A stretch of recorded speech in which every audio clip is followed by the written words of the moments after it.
Hey guys, John Polemy here, Actionable Intelligence. Today's Sunday, February 24th, 2019. And in this week's video, I'm going to talk about the recent conference call by Transocean. Transocean is the world's largest offshore drilling company. And I think that they had some interesting comments in their annual conference call that I think is applicable to my thesis on the resurrection from the dead of the offshore drilling industry. My thesis is very simple. Because of the oil price crash, there was a shrinkage in company cash flows.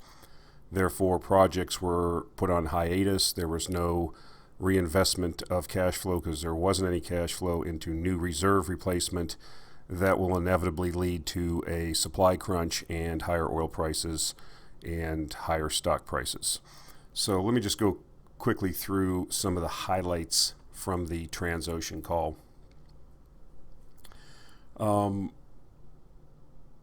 these are just cherry picked. I encourage you to go listen to it yourself if you're interested, but this is one of my main top three investment speculating theses is the recovery in offshore. So I'm very interested in hearing what the 800-pound gorilla in the industry has to say.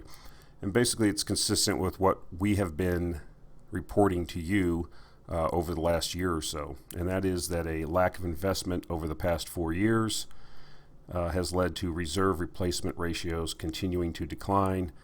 And what they've seen now is a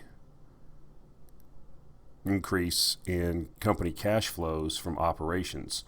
Obviously, those cash flows can be used for a lot of things, but if there has been a dearth of reserve replacement, I contend that some portion and a significant portion of that cash flow will be invested in finding new oil and gas reserves. Why? Because remember, oil and mining are extractive industries, and if you aren't consistently investing in finding new properties, new reserves, you will go out of business eventually. Skipping down to the second comment, per respected independent industry groups, in 2019 as many as 90 offshore projects could materialize. This would represent a significant increase from the 51 that were sanctioned in 2018 and further supports our contention that the offshore market is in the early stages of recovery. A couple of other cherry-picked comments out of the report. Offshore project costs and returns are competitive with shale now. And I will show you a chart later on where several of the major international oil companies are stating that costs are so low now in the industry, specifically because of the depression in the offshore drilling industry, that costs are so low that they can sanction projects in the $30 to $40 range and break even on those. And that's in ultra deep water. That won't always be the case. A lot of times people think, well, these prices they're saying that their project costs are low. Well, they'll stay low until everybody starts ramping up production and the drillers start raising prices. But there's a time lag in that happening. Another quote, overall, we remain encouraged by the outlook for 2019 and beyond, and they go through a whole plethora of region by region of how things are picking up. And again, another statement that said again, reserve replacement is a real challenge. So here's a slide from the Transocean deck, if you will. And this is the thing that I've really been focusing on. I have shown similar charts in the past, and you can see the declining cash flows, free cash flow from your public exploration and production companies in billions of dollars. And, you see a decline from the peak in 2011 to the trough in 2015, and you've seen a steady increase since then, and just an explosion in 2018 where free cash flow is now at $325 billion. And we are seeing, and that's even with the last 3 months of the year being terrible, and we are recovering now. So we can expect to see similar. I expect oil prices to continue to move higher. There's nothing that I see on the horizon that's going to not get us back to $75, $80 a barrel on Brent. Conceivably, that puts us at about 65, high 60s on West Texas Intermediate. So average crude price should be about $72 to $75 this year. And, you know, we're going to see continued high cash flows. So there's some quotes from the various international oil companies, very large ones, Total, which is a French company, Petrobras, Brazilian, Royal Dutch Shell. And they're all saying that they can see things in the $30 to $40 range being break even. I'm not going to read each one, but I have said before that executives in the oil company get paid to drill wells and produce oil. If they can get their costs down to $30 and $40 a barrel, they will sanction projects. They will take them to the board. The board will sanction them, especially when they have free cash flow gushing. I mean, some of these companies are paying a 6.5% dividend right now and are buying back shares. So money will flow into new exploration, and I will show you why in an upcoming chart. I've shown this chart before, and this is illustrative of what we were talking about before. Now, you can't see the numbers. It might be a little bit smaller and blurry, but this basically shows you the amount of reserves that were replaced as a percentage of the produced oil for that year. And you can see that since approximately 2010, we've not been producing as much oil as we've not been finding and replacing the same amount of oil that we've been producing. In fact, last year, 2018, was the lowest in decades. We only found 7% of the oil that we produce. So, you know, world production now is about, or demand is about 100 million barrels a day. That puts you at approximately 33 to 35 billion barrels a year, and we found less than 3 billion barrels. That is not a long-term solution. That is not a long-term positive outcome for prices. Prices will go higher if we do not replace reserves. And that simply hasn't been happening, as you can see, for many, many years. And I've been preaching this gospel for since I've been on the making these videos.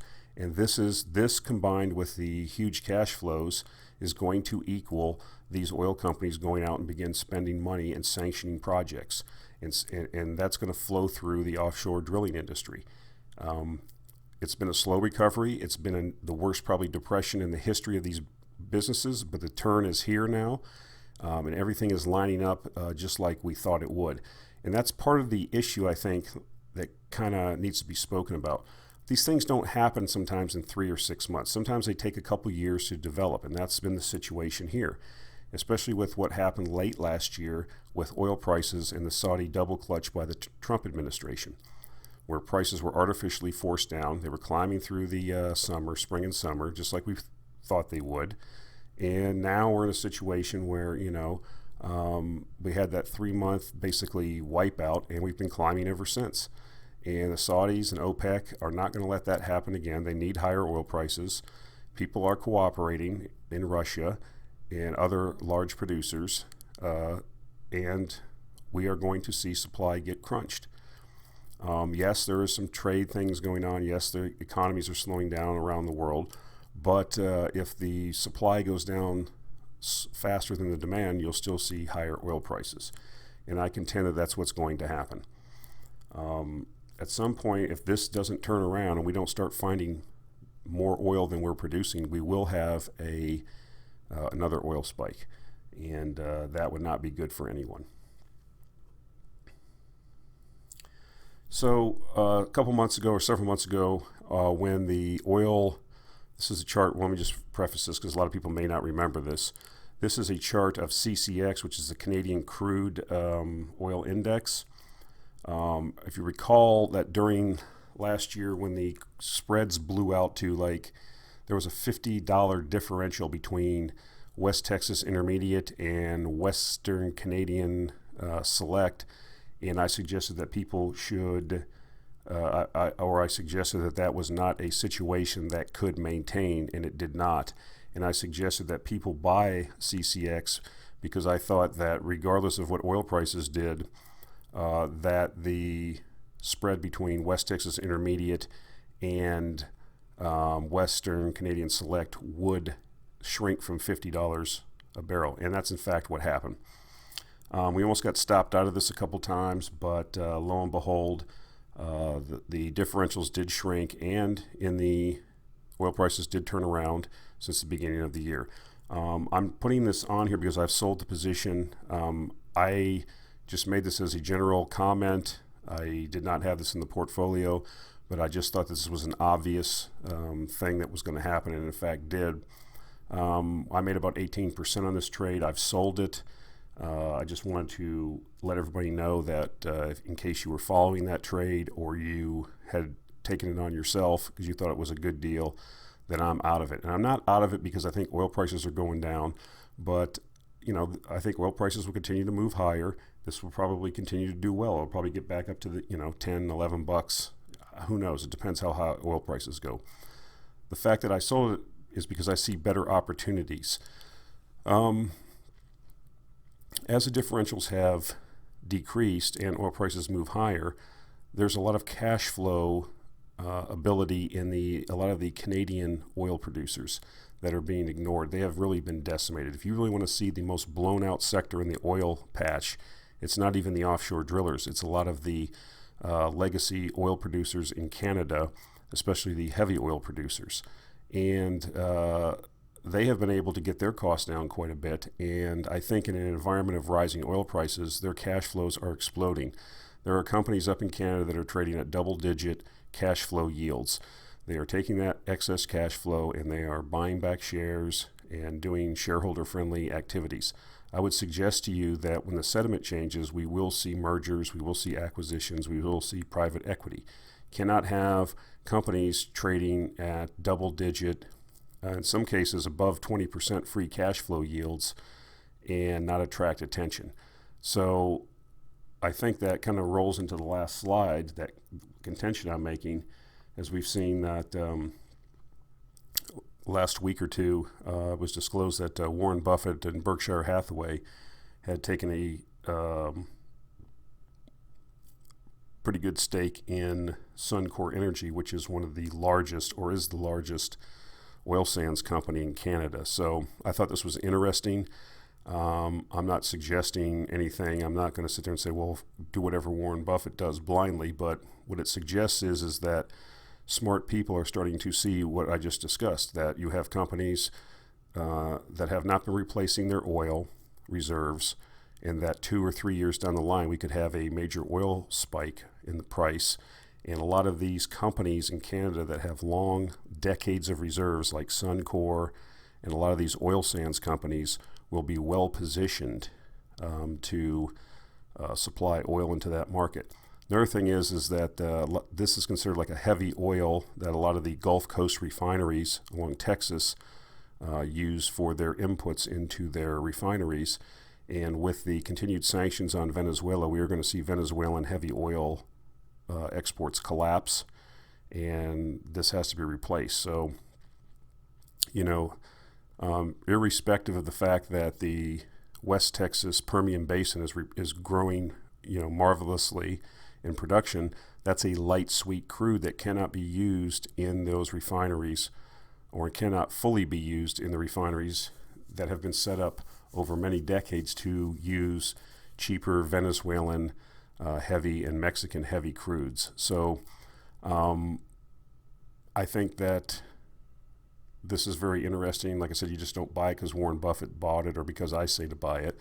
But what I think it shows is that the recognition that these are long life reserves in Canada, these oil sands.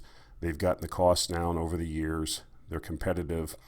And as we see oil prices move higher, if we do, because of the lack of investment in replacement reserves that has, as I showed earlier, that a lot of these companies could turn out to be significantly good investments. So I went through the slides pretty quick. That's the thesis, though, and I think things are turning around offshore. We've got in the portfolio quite a few offshore companies that are involved in various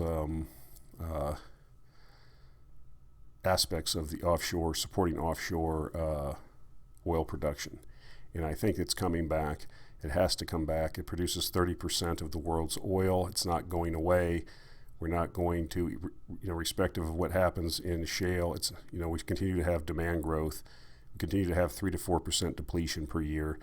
That means we need another 4 to 4.5 million barrels a day of new production every year to accommodate that. So it's not been happening, and I would suggest to you that at some point that is going to lead to higher prices and a recovery in these stock prices. So that's it for this week, guys. Not much to talk about in uranium. I would suggest you listen to the Mike Alkin show. He's had some good guests on the last 2 weeks. He had a guy on this week named Mike Schellenberger. It was an outstanding discussion, specifically around the fact that the Schellenberger guy used to be a big environmentalist. He still is an environmentalist, but he was, not a pro-nuclear person. And then he sat down and actually looked at the facts, and it became a no-brainer for him that nuclear needed to be the cornerstone of any attempt to deal with so-called climate change. So I would suggest you listen to that. I found it very informative. I knew pretty much what they were talking about, but I think that a lot of the psychology and the zeitgeist and the public's perception of nuclear needs to change vis-a-vis the stampede into these so-called renewables. And they talk a lot about that. And I've also, in previous videos put up Dr. David McKay's TED Talk on renewables. And I mean, the math just doesn't work with renewables. It's not going to be 100% of the grid ever, no matter what. Well, I shouldn't say ever, but not with current technologies. It simply isn't going to happen. And we have this ultimate technology sitting there that could provide 100% of our power cheaply, cleanly, and provide a tremendous amount of jobs and high tech. And that's nuclear power. So that's it for this week, guys. Thanks for listening, and we'll talk to you next week.